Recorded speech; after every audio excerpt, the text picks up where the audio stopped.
ॐ अज्ञानतिमिरान्धस्य ज्ञानञ्जनशलाकया चक्षुरुन्मिलितं येन तस्मै श्रीगुरुवे नमः। ॐ नमो भगवते वासुदेवाय। ॐ नमो भगवते वासुदेवाय। ॐ नमो भगवते वासुदेवाय। श्रीमद्भागवतम तीसरा कैंटो, दूसरा कैंटो, तीसरा अध्याय का 24वां श्लोक। तो ये चर्चा चल रही है, यदि आपको याद हो, इस अध्याय की शुरुआत में सुखदेव गोस्वामी ने कहा परीक्षित महाराज से कि तुमने जो भी मेरे से प्रश्न पूछे थे उनका उत्तर मैं दे चुका हूँ। और ये प्रश्न सुनकर शौनक इत्यादि ऋषि जो कि सुत गोस्वामी से श्रवण कर रहे हैं नैमिषारण्य में, वो थोड़े से विचलित हो जाते हैं कि कहीं ऐसा तो नहीं है कि सुत गोस्वामी कथा बंद कर देंगे, ये कहेंगे कि मैंने सारे प्रश्न उत्तर हो गए हैं। वो कहते हैं ऐसा तो नहीं है, कथा तो बड़ी रही होगी। जब इतने महान भक्त वहां बैठे थे तो कुछ तो भगवान की चर्चाएं हुई होंगी, इतनी जल्दी कैसे खत्म हो गई?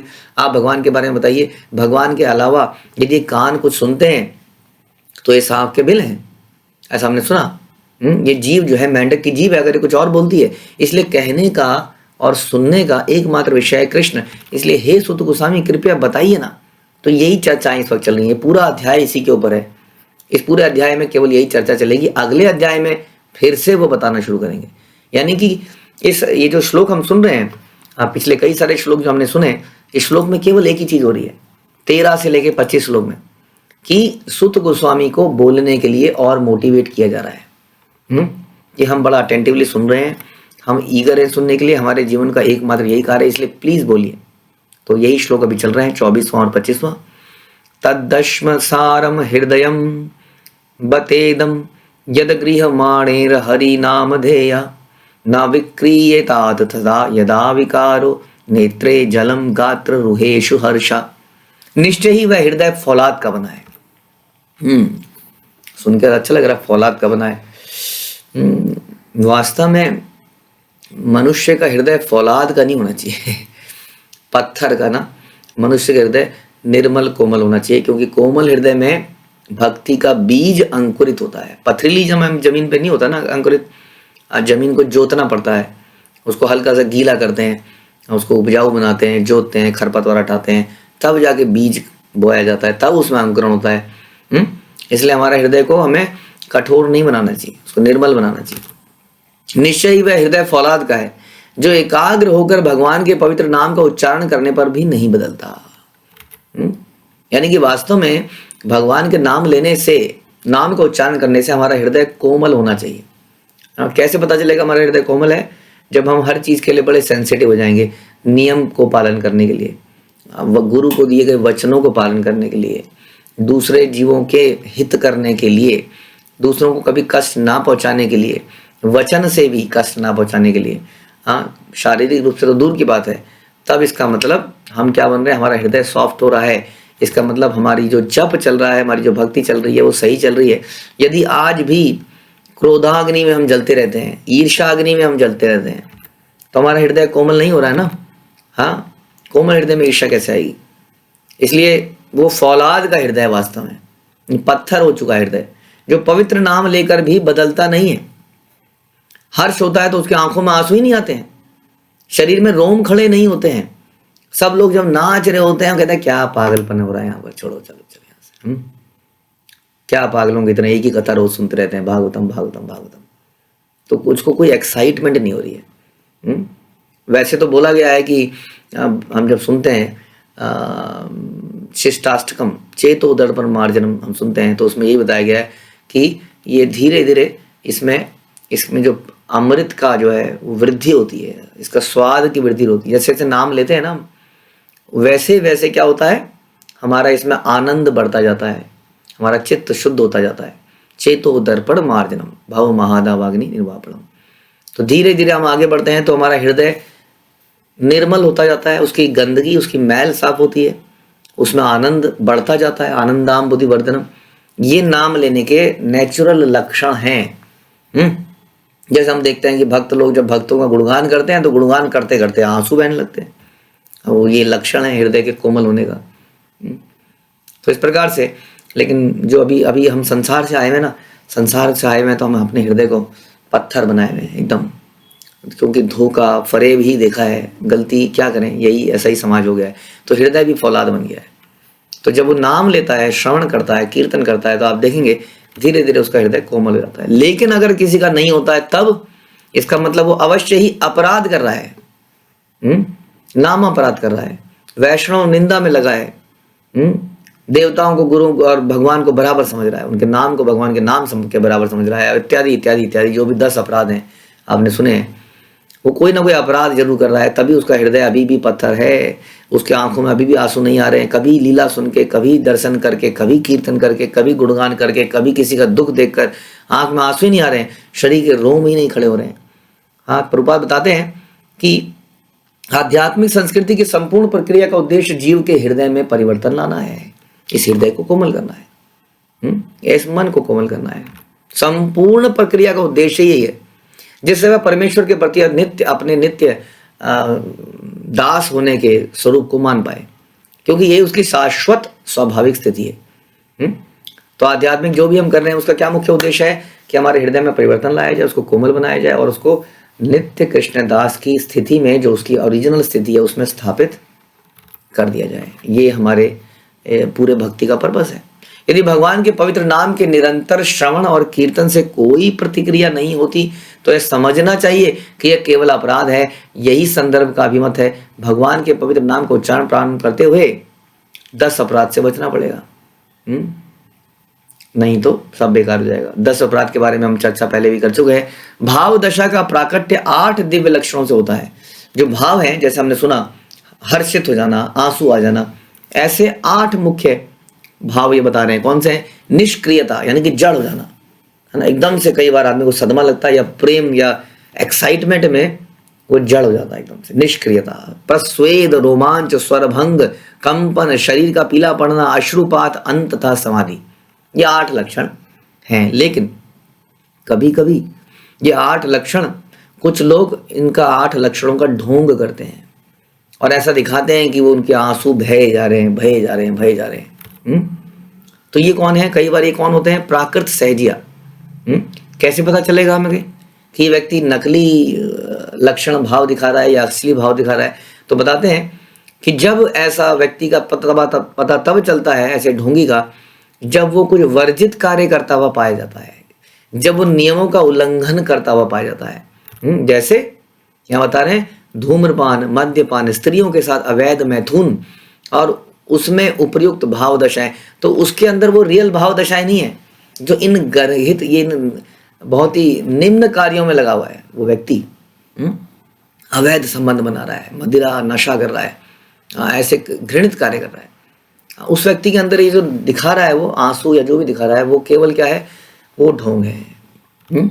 कई बार ऐसा देखा गया है कि भक्त लोगों के अंदर ये प्रकट भी होते हैं तो अप्रकट कर देते हैं इन भावों को।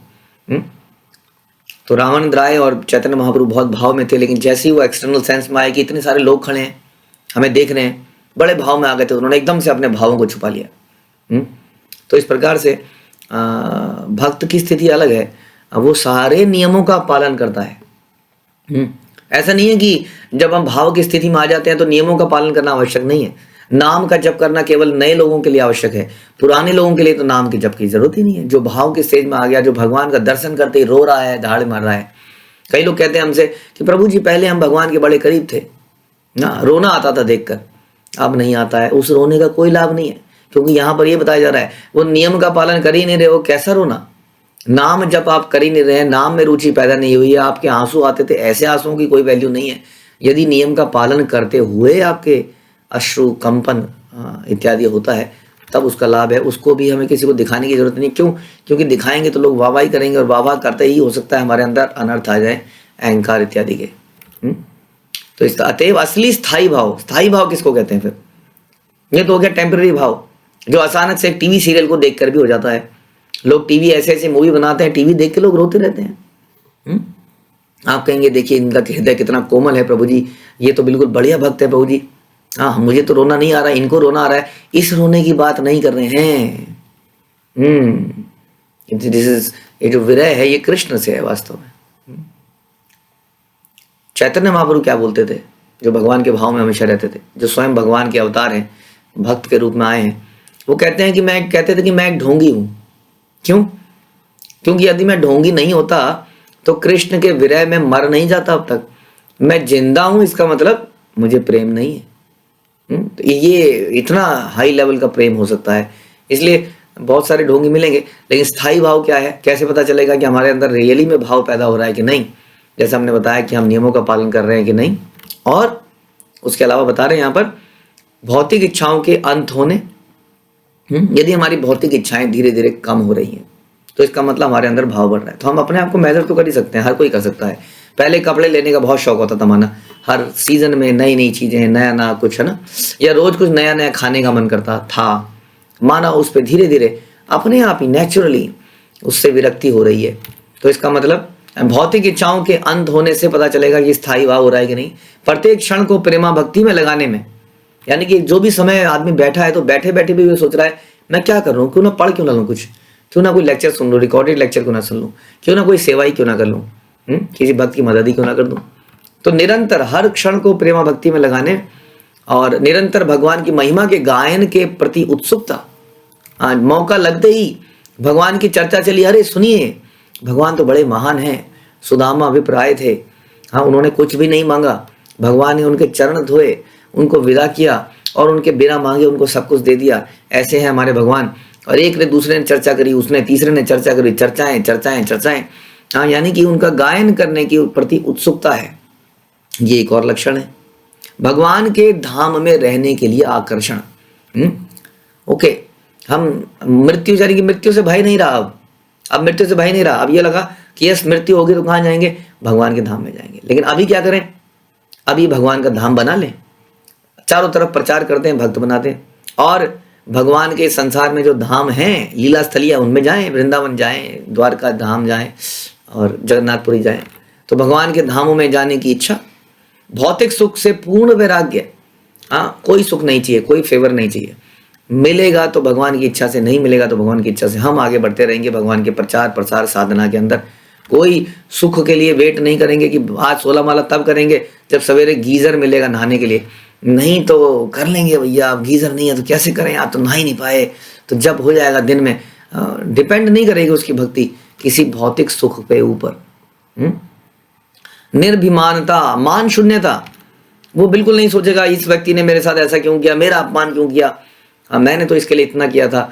वो इतने टॉलरेट हो जाएंगे इन चीज़ों के प्रति, भले उदासीन हो जाएंगे। कौन उन्हें सम्मान दे रहा है, कौन उन्हें सम्मान नहीं दे रहा है। वो ये नहीं कहेंगे देखिए देखिए देखिए जी, ये देखिए इन्होंने मुझे प्रणाम नहीं किया, मैं यहाँ से गुजरा था, इन्होंने प्रणाम तक नहीं किया। ऐसा हो सकता है कोई व्यक्ति अपने बहुत प्रिय व्यक्ति को बोल दे, वो प्रिय relationship can be different, but generally वो किसी को ऐसा नहीं बोलेंगे कि इसने प्रणाम नहीं किया, इसने मेरे को पूछा नहीं, इसने मेरे साथ ये नहीं किया। हाँ, उन्हें इन चीज़ों से कोई वो नहीं है कि कौन उनकी वाहवाही कर रहा है और कौन उनकी बुराई कर रहा है। वो सत्य वचन बोलने आए हैं, वो सबको भगवान की ज्ञान देने आए हैं। उनको इसका कोई मतलब नहीं है कौन उनके साथ ना कैसा वास्तव में क्या व्यवहार कर रहा है, या संसारिक चीज़ों से उनको इतना नहीं है। कई बार लोग कहते हैं कि देखिए जी ये थे, हमने इनको यहाँ बुलाया था, हमने इनको यहाँ बुलाया था, ये यहाँ पर नहीं आए, यहाँ पर नहीं आए। आपको ध्यान रखना चाहिए, जो गुरु है, गुरु परंपरा है, उनको वास्तव में इन चीज़ों से मतलब नहीं है। गुरु कोई वो नहीं है, क्या कहते हैं उसको, बजर बट्टू समझते हैं? बजर बट्टू, बजर बट्टू होता ना, आदमी अच्छा सा घर बनाता है, उसके आगे बजर बट्टू लगाया था एक, क्या है वो, बुरी नजर वाले तेरा मुंह काला, एक जूती को लटका दिया, भयानक सा चेहरा लटका दिया, नजर न लग जाए। गुरु को भी लोगों ने बजर बट्टू बना लिया है। हमारे फंक्शन में आइए और बस सारी बुराइयों को दूर भगा दीजिए। This is not the purpose of a sadhu. साधु का पर्पस है ज्ञान देना, कृष्ण चेतना का विकास करना। अगर आपको चाहिए तो लीजिए, साधु को इतना सस्ता नहीं है उसको बजर बट्टू की तरह लगा दिया जाए। इसलिए समझना पड़ेगा उसकी वैल्यू क्या है वास्तव में। वो निर्भिमानता, मान शून्यता, उसको कोई आवश्यकता नहीं है इन चीज़ों की वास्तव में। तो ये चीज़ यहाँ पे बता रहे हैं क्या क्या लक्षण है वास्तव में, कब पता चलेगा।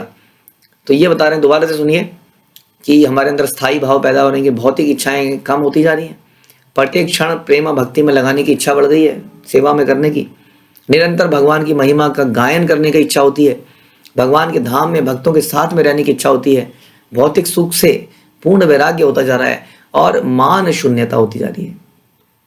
जिसमें ये समस्त दिव्य गुण उत्पन्न होते हैं, उसे ही असली भाव दशा प्राप्त होती है। पाषाण हृदय अनुकरण करता या संसारी भक्त को नहीं। जिसका हृदय कठोर है उसको नहीं मिलेगा। जो अनुकरण करता है, नकल मारता है, भाव की नकल मारता है, ग्लिसरीन लगा के आंसू निकालता है और बोलता है कि मेरे अंदर भाव पैदा हो गया है, यह संसारी भक्त है। संसारी भक्त क्या होता है? देखिए, एक होता है आस्तिक और एक होता है भक्त। आप जानते हैं दोनों में क्या डिफरेंस है? यहाँ पे संसारी भक्त यानी कि आस्तिकों की बात हो रही है। आस्तिकों और भक्तों में बड़ा अंतर है वास्तव में। भक्त सिर्फ आस्तिक नहीं होते हैं, नास्तिक, आस्तिक और तीसरी श्रेणी है भक्त। आस्तिक भगवान को मानता है, लेकिन वो भगवान की पूजा अर्चना इसलिए करता है ताकि उसको कुछ आशीर्वाद मिलता रहे, सब कुछ घर धन धान्य से भरा रहे, सुख संपत्ति आवे, घर कष्ट मिटे तन का। दैट पर्सन इज आस्तिक। भक्त अगर कोई वस्तु प्राप्त भी करता है तो भगवान की सेवा में लगा देता है। वो अपने लिए कुछ चाहता ही नहीं है, उसके पास जो दिया है उसको भी भगवान की सेवा में लगा देता है। That is a devoted one who is devotee. Devoted कितना भारी वर्ड है अगर आप सोचें तो। डिवोशन, इट्स नॉट सिंपली कि हम मानते हैं, कहीं पर फूल चढ़ाते हैं, कहीं प्रसाद चढ़ा देते हैं ताकि शनिदेव दूर रहें या गणेश जी की कृपा हो जाए या ये हो जाए या वो हो जाए। हाँ, वो केवल आस्तिक हैं, उनको भक्त नहीं कहा जाता। इसलिए ये किसको नहीं मिलेगा ये स्थायी भाव? ये जो हमने सुने थे, अश्रु आना, कंपन होना इत्यादि इत्यादि, भक्ति के जो दिव्य गुण हैं, लक्षण हैं, वो पाषाण हृदय में, जिसका हृदय एकदम पत्थर का हो गया है।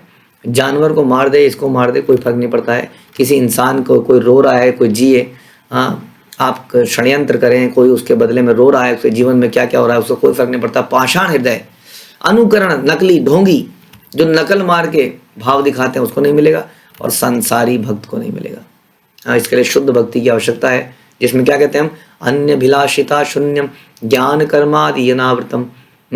अन्य अभिलाषिता शून्यम, और कोई अभिलाषिता नहीं होती, केवल एक ही अभिलाषा है, अनुकूलेन कृष्णानुशीलनम भक्तिरुत्तम, कि हम कैसे कृष्ण की सेवा कर पाएं उनकी प्रसन्नता के लिए, उनके अनुसार, शास्त्रों के अनुसार। यही भक्त की एकमात्र इच्छा होती है। अथाभिदेगांग मनो अनुकूलम प्रभाषसे भागवत प्रधान यदा वैसा वैयास किरात्म विद्या विशारदो निपतम साधु पृष्ठ। हे सुत गोस्वामी, आपके वचन हमारे मनो को भाने वाले हैं, आप बोलते क्यों नहीं है? अतएव कृपा करके आप हमें या उसी तरह बताएं जिस तरह से दिव्य ज्ञान में अत्यंत कुशल परम भक्त सुखदेव गोस्वामी ने महाराज परीक्षित के पूछे जाने पर उनसे कहा, कृपया आगे की कथा बताइए। जरूर सुखदेव गोस्वामी ने कुछ तो बोला होगा आगे, क्यों नहीं बता रहे हैं आप? हमारी जिंदगी, हमारे कान, हमारा सब शून्य हो गया है, कृष्ण कथा को कंटिन्यू कीजिए। इस प्रकार वो सुत गोस्वामी को बोलने के लिए उत्साहित करते हैं। और इस प्रकार श्रीमद् भागवत के द्वितीय स्कंद के अंतर्गत शुद्ध भक्तिमय सेवा हृदय परिवर्तन नामक तीसरे अध्याय के भक्ति वेदांत तात्पर्य पूर्ण हुए, और आप लोगों ने सबने तीसरा अध्याय समाप्त किया।